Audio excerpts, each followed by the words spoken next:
रामू काका की पुरानी सी चाय की दुकान थी। वहीं बैठे थे विक्रम और राजू। दुकान के एक कोने में बैठकर चाय की चुस्कियां ले रहे हैं। तूने कभी सोचा है राजू, जब इस तरह की रात होती है ना, जब बारिश की हर बूंद धरती से नहीं किसी और लोक से गिरती लगे, जब हवा खिड़की के शीशे नहीं आत्मा तक में डर भर दे, तब ऐसे वक्त में अगर कोई पुराना सुनसान टूटा हुआ महल तुम्हारे सामने आ जाए तो तू क्या करेगा? अबे विक्रम, तू फिर शुरू हो गया अपनी डरावनी बातों से। लेकिन सच कहूँ, तू जब इस तरह बोलता है ना, तो ऐसा लगता है जैसे हर परछाई में कोई देख रहा है, हर कोने से कोई आहट आ रही हो। वैसे कौन सा महल है जिसकी बात कर रहा है तू? पुराने किले के उस पार का शाही हवेली, जहाँ सालों पहले राजा की बेटी की आत्महत्या हुई थी। लोग कहते हैं वो आज भी उस झरोखे में खड़ी रहती है, उसी लाल साड़ी में जिसमें उसे दफनाया गया था। और हर बार जब बारिश होती है ना, उस हवेली के पास से गुजरने वाला कोई ना कोई या तो गायब हो जाता है या पागल हो जाता है। अबे ये सब तो लोगों की बकवास लगती है यार। लेकिन तूने कभी खुद देखा है कुछ, या किसी को जिसने देखा हो? देखा नहीं, लेकिन मेरे चाचा का बेटा रवि, वह अपनी बाइक से उसी रास्ते से गुजर रहा था बरसात की एक रात। लौट कर आया तो चुपचाप, जैसे उसकी जबान ही कोई खा गया हो। माँ की गोद में सिर रखकर बस यही कहता रहा। वो झरोखे से देख रही थी, वो झरोखे से देख रही थी। और अगले ही दिन सुबह उसका शव तालाब में मिला। आंखें खुली थीं, लेकिन जिस ओर देख रही थीं, उधर कुछ था ही नहीं। राजू अब डर से थरथरा रहा है, लेकिन जानना भी चाहता है। तो तूने कभी सोचा उस हवेली में अंदर जाकर देखने का? मतलब, क्या सच में कुछ है या ये सब बस कहानियां हैं? कल रात चले, बस एक बार उस झरोखे को देखना है मुझे। एक बार अगर तू हिम्मत करे तो। बारिश और तेज हो चुकी है पृष्ठभूमि में। बिजली की चमक, दूर कहीं धड़ाम से कोई पेड़ गिरता है। राजू और विक्रम की बातचीत जारी रहती है, तभी पीछे से भारी आवाज में एक खांसी सुनाई देती है। दोनों पलटते हैं। सामने खड़ा है गांव का बुजुर्ग मुखिया हरिदास। उस हवेली के नाम को सिर्फ जुबान से मत लिया करो बेटा, वो नाम नहीं, एक पुकार है, और जिस दिन वो सुन ली जाती है, कोई लौट कर नहीं आता। राजू और विक्रम दोनों चौंक कर एक दूसरे को देखते हैं। मुखिया जी, क्या आप जानते हैं उस हवेली की असली कहानी? हरिदास धीरे से एक लकड़ी की बेंच पर बैठते हैं। छत से टपकती बूंद उनके पैरों के पास गिर रही है। अब गहरी सांस लेकर बोलते हैं। बहुत बरस पहले, जब मैं जवान था और गांव में हर जगह रौनक थी, उस हवेली में रहती थी राजकुमारी चित्रलेखा, राजा की इकलौती बेटी, सुंदर लेकिन अकेली। कहते हैं उसने खुद को उस झरोखे से कूदकर मार डाला, पर असलियत कुछ और थी। क्या हुआ था असल में?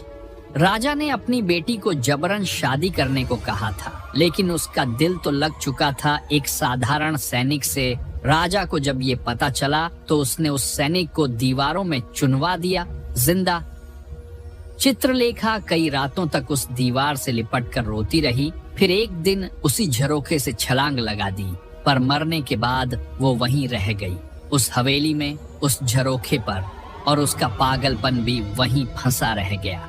बिजली चमकती है, तीनों चौंकते हैं। हरिदास आगे बोलते हैं। अब उनकी आवाज थरथरा रही है। जब भी कोई प्रेमी जोड़ा या कोई जवान लड़का उस हवेली के पास से गुजरता है, वो उसे बुलाती है। पहले तो आवाज आती है किसी औरत की सुरीली हंसी की, फिर झरोखे पर लाल साड़ी में एक परछाई, और फिर वो झपक कर नीचे उतरती है और इंसान की आत्मा चीर देती है। 4 लोग देखे मैंने अपनी आंखों से, जो गए थे देखने और लौटे तो शरीर साथ था, पर जिंदगी नहीं। आंखें खुली थीं, मगर जबान हमेशा के लिए बंद हो चुकी थी। विक्रम और राजू अब पूरी तरह चुप हैं।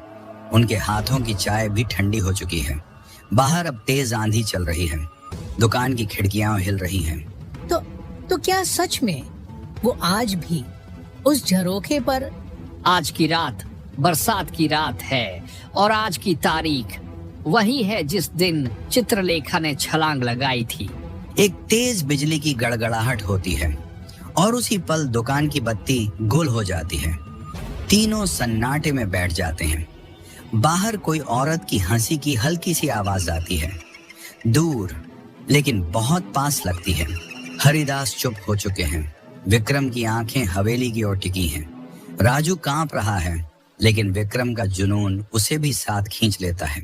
दोनों दोस्त गांव से हवेली के लिए निकलते हैं। यार विक्रम, मैं फिर कह रहा हूँ, चलो कल दिन में चलते हैं। ये बरसात, ये अंधेरा और ऊपर से जंगल। तू पागल है क्या? जिस दिन चित्रलेखा मरी थी वो यही रात थी। अगर आज नहीं देखा तो कभी नहीं समझ पाएंगे कि ये डर सच है या सिर्फ कहानी।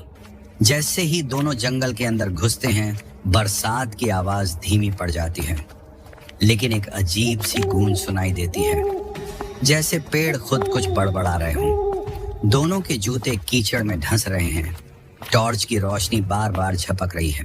क्या तुझे लगा कि किसी ने अभी पेड़ के पीछे से झांका? बस तेरा वहम होगा। चल अब डर पीछे छोड़ और आगे देख। अचानक रास्ते के किनारे एक पुरानी झोपड़ी नजर आती है, टूटी हुई, लेकिन अंदर से एक लाल रोशनी जल रही है। भाई, उस झोपड़ी में कोई है क्या? ये जंगल के बीच ये किसकी रोशनी? जैसे ही विक्रम झांकता है, एक बूढ़ी औरत दिखती है।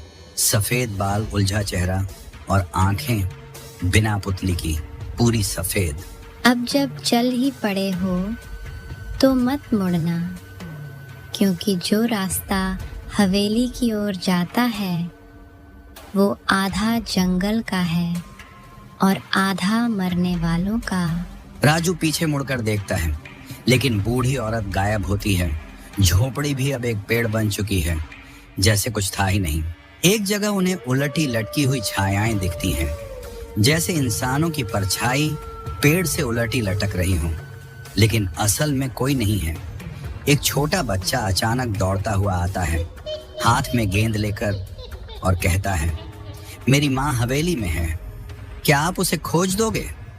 फिर एक पेड़ के नीचे रक्त से सनी लाल साड़ी लटकी मिलती है, जो बिना हवा के अपने आप हिल रही होती है। विक्रम, हम लोग वापस चलें। ये रास्ता नहीं है, ये तो किसी का जाल लग रहा है। राजू, मुझे अब समझ आ रहा है। डर सिर्फ हवेली में नहीं है, ये जंगल भी उसी का हिस्सा है। चित्रलेखा ने सिर्फ अपना शरीर हवेली में छोड़ा है, आत्मा तो पूरे रास्ते में बिखरी है। हवेली की झलक दिखती है, टूटी हुई, लेकिन झरोखा चमक रहा है, जैसे वहां कोई साड़ी पहने औरत खड़ी हो। एक गेट है जिस पर लिखा है, जो आया है वो सिर्फ देखेगा नहीं, कुछ छोड़ कर जाएगा। क्यों ऐसा लग रहा है जैसे हमें कोई अंदर खींच रहा है? विक्रम को जवाब नहीं देता। उसके कदम अब खुद ब खुद हवेली की ओर बढ़ रहे हैं, जैसे किसी ने बुलाया हो। विक्रम और राजू अब हवेली के सामने खड़े हैं। दरवाजा खुद ब खुद खुल जाता है, जैसे किसी ने उन्हें बुलाया हो। भाई, अब तो वापस चलने का भी मन नहीं कर रहा। ऐसा लग रहा है जैसे कोई हमें अंदर खींच रहा है। हम आ गए हैं, अब सिर्फ सच से मिलना बाकी है। हवेली के अंदर चारों ओर मकड़ी के जाले, टूटी मूर्तियां, दीवारों पर पुरानी चित्रकारी और हर कदम पर फर्श कराहता है। एक कमरा खुलता है जिसमें झरोखा चमक रहा है, और वहां खड़ी है वो, लाल साड़ी में, लंबे बालों में उलझी, आंखों में इंतजार, चित्रलेखा। उसकी आवाज कान में नहीं, दिल में गूंजती है। कमरे की दीवारें खुद थरथरा रही हैं। तुम आ गए। मैंने बहुत वर्षों तक इंतजार किया। कोई तो होगा जो मेरी सच्चाई सुनेगा। क्या हुआ था? क्यों तुम इस हालत में? मैं किसी से प्रेम करती थी। वो एक साधारण सैनिक था, पर मेरे पिता ने मुझे महल में कैद कर दिया और उसे दीवारों में जिंदा चुनवा दिया। मैंने उस झरोखे से कूदकर अपनी देह त्याग दी, पर आत्मा को चैन नहीं मिला, वो आज भी वहीं कैद है, उसी तहखाने में जिसे सबने भुला दिया है। हमें बताओ कहाँ है वो जगह? हम उसे ढूंढेंगे, उसे बाहर लाएंगे ताकि तुम्हें मुक्ति मिले। चित्रलेखा का हाथ उठता है, दीवार खुद फट जाती है। पीछे एक गुप्त रास्ता खुलता है जो तहखाने की ओर जाता है।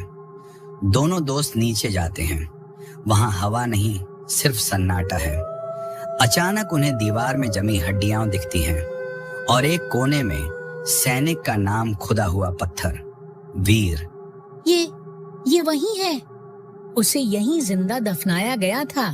चित्रलेखा, आज तेरे प्रेम को न्याय मिलेगा। आज तेरी रूह आजाद होगी।